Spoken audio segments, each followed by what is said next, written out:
सो ही guys, कैसे आप सभी। एक बार फिर से स्वागत आपका मेरे यूट्यूब चैनल पे।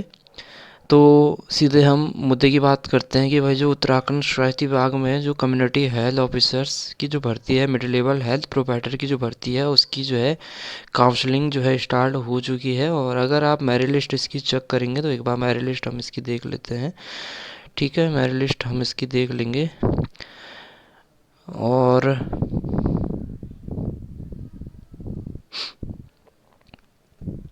तो देखो, ये इसकी मेरिट लिस्ट है। इसमें अगर आप टोटल बच्चे देखेंगे कितने कैंडिडेट को इन्होंने जो है, कितने कैंडिडेट, जितने कैंडिडेट ने एग्ज़ाम दिया है उन सभी की लिस्ट यहाँ पे दे रखी है। तो 1298 जो कैंडिडेट थे उन्होंने ये एग्ज़ाम्स दिया है। ठीक है, इतने जो कैंडिडेटों ने ये एग्ज़ाम्स दिया है, सीटें तो खैर कम ही रहेगी, सबका सिलेक्शन होना तो मुश्किल है। लेकिन अब कितनों का सिलेक्शन होगा, कितने कट ऑफ जाएगी, वो हम उस पर अलग से डिस्कस कर लेंगे पिछले बार की सीएचओ का रिजल्ट के बेसिस पे। ठीक है, अब इसमें ये दे रखा है जैसे, अब जो क्वेश्चंस है कितने, ये भी दे रखा है कि इन्होंने जो क्वेश्चंस है कितने करेक्ट किए, कितने गलत किए, ब्लैंक कितने छोड़े और इनका स्कोर कितना बना। तो सबसे हाईएस्ट 87 मार्क्स यहाँ पे आए हैं, जिनकी की रैंक पहली है, ओबीसी कैंडिडेट हैं। ठीक है, तो 87 मार्क्स इनके आए हैं इस तरीके से तो इन्होंने कैटेगरी सब सीधे रैंक वाइज यहाँ पे मेरिट लिस्ट तैयार करी है कि कैटेगरी सब कैटेगरी वाइज है। तो कैटेगरी सब कैटेगरी वाइज के लिए हमें देखना पड़ेगा कि जनरल की कितनी यहाँ पे कट ऑफ रह सकती है। ठीक है, अब जो है यहाँ पे इन्होंने जो काउंसलिंग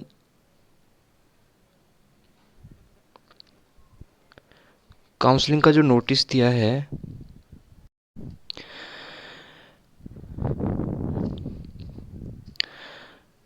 तो यहाँ से आप लॉगिन कर सकते हैं। यहाँ पे आपको एप्लीकेशन नंबर डालना है और डेट ऑफ बर्थ डालनी है। तो यहाँ से आप इसको लॉगिन कर लेंगे काउंसलिंग में पार्टिसिपेट करने के लिए। ठीक है, तो सीट मैट्रिक्स यहाँ पे देख लेते हैं। सीट मैट्रिक्स का इन्होंने यहाँ पे ऑप्शन दे दिया है, कितने सीटें हैं वो भी हम देख लेते हैं।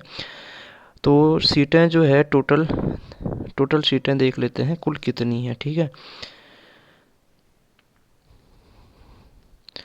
तो सीटों का भी इन्होंने जो है कुल सीटें 379 हैं, 379 सीटें हैं सीएचओ की। ठीक है, और जनपद जिलेवार इन्होंने दे दिया है कि जैसे अल्मोड़ा ज़िले में जो हैं आपके जनरल की 6 हैं, महिला जिसमें कि जनरल की 6 हैं जिसमें कि एक महिला की है।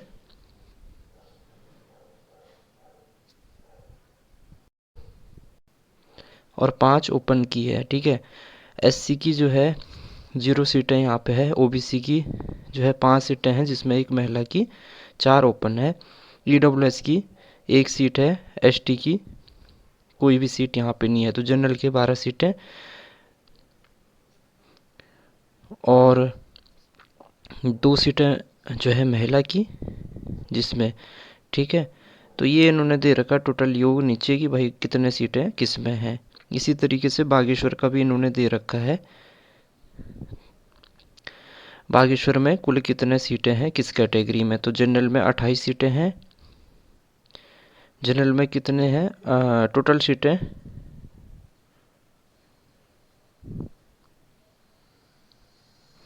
तो जनरल में टोटल सीटें 15 है। नीचे इन्होंने जो टोटल सीटों का योग दे रखा है, एससी एसटी ओबीसी ईडब्ल्यूएस की टोटल सीटों का योग।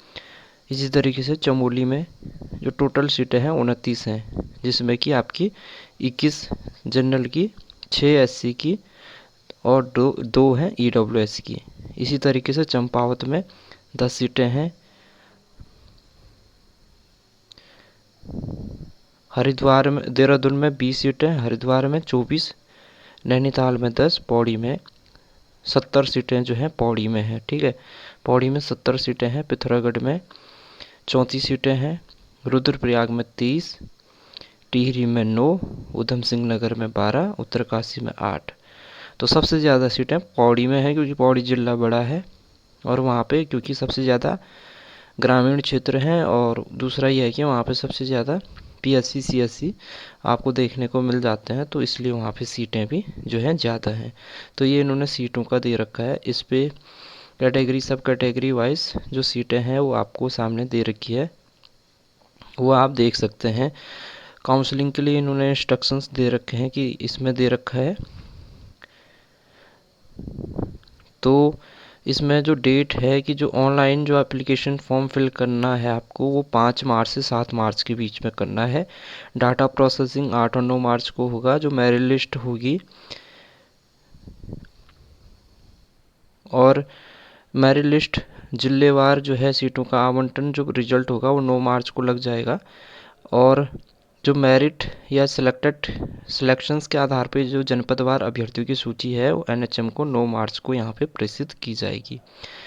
ऑनलाइन काउंसलिंग प्रक्रिया में सम्मिलित इच्छुक अभ्यर्थी की मेरिट एवं उसके द्वारा चयनित जनपदवार विकल्प के आधार पर नियमानुसार जनपदवार आवंटित सीटों की सूची जो है एनएचएम उत्तराखंड को उपलब्ध करवाई जाएगी। फिर जो है एनएचएम उत्तराखंड देहरादून कार्यालय स्तर से यहाँ पे पृथक से यहाँ पे दिशा निर्देश यहाँ पे निर्गत किए जाएंगे। ठीक है, तो ये कुछ काउंसलिंग यानी इसकी शुरू हो चुकी है। इसमें डिटेल से मैं एक बार फिर से अलग से वीडियो बना दूंगा, क्योंकि अभी देखिए कि किस तरीके से यहाँ पे कुछ जो है इम्पोर्टेंट पॉइंट्स रखने हैं। बाकी आप फॉर्म फिल करिए। अगर आपको कोई दिक्कत होती है तो आप जो है मैसेज में या कमेंट आप कर सकते हैं। ठीक है।